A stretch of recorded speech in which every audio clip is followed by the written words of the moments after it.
With just about 6,000 trails located here in the Black Hills, it's no wonder that mountain biking is becoming a increasingly popular activity for the Black Hills area, and as well as the Black Hills becoming a destination for mountain bikers. With me is Tim, owner of Acme Bicycles. Tim, we got some of those trails include logging trails, fire trails, and railroad grades, right?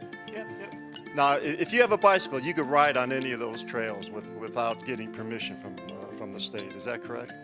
Yeah, in the national forest, logging roads, all that stuff is generally open to bicycles, non-motorized use year-round. We also have a lot of purpose-built single track, and we're getting more of that over the last decade. It's pretty impressive. Okay, Tim. We have easy trails, intermediate trails, and difficult trails. What differentiates that three categories? Well, I mean, it's similar to the ski area rating, Right. a green, a blue, a black. A green trail would be wider, flatter, fewer obstructions like roots and rocks. Generally, if you can ride a green trail or a blue trail in one location, you could come here and ride a green trail or a blue trail. So a novice could come here and ride a green trail, which is like the Mickelson Trail. Yeah, That's considered a mountain bike Yeah, trail, is it not? that's even easier. That's a rail trail, and that's an even easier thing than a mountain bike trail by far.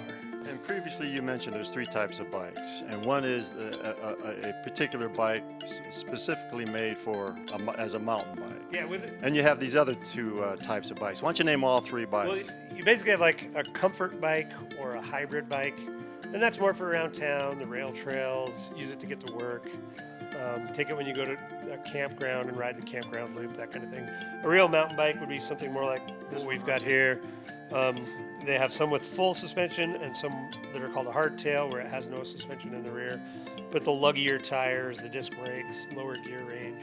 So that's more of your real mountain bike. And then you have kind of gravel or drop bar style bikes, which are for road and dirt roads and that kind of riding. And a good mountain bike, what would it cost? Well, to get something you can really ride off-road, you're going to be $900 up to sky's the limit, like any sport or hobby. Plus there's guide services out there as well. Yeah, the Black Hills has definitely been discovered previous to this COVID explosion. This has definitely been a big boom in cycling in general, nationally and regionally, because it's something you can do outside, you can do away from people. So that's, it's seen big growth. But locally here, if you want to try to find trails, there's a couple of apps you can get on your phone, one called MTB Project and one called Trailforks.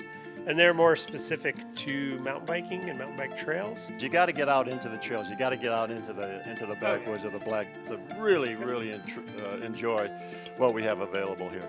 Tim, thank you so much for taking a little bit of your time. Okay, you bet. All right.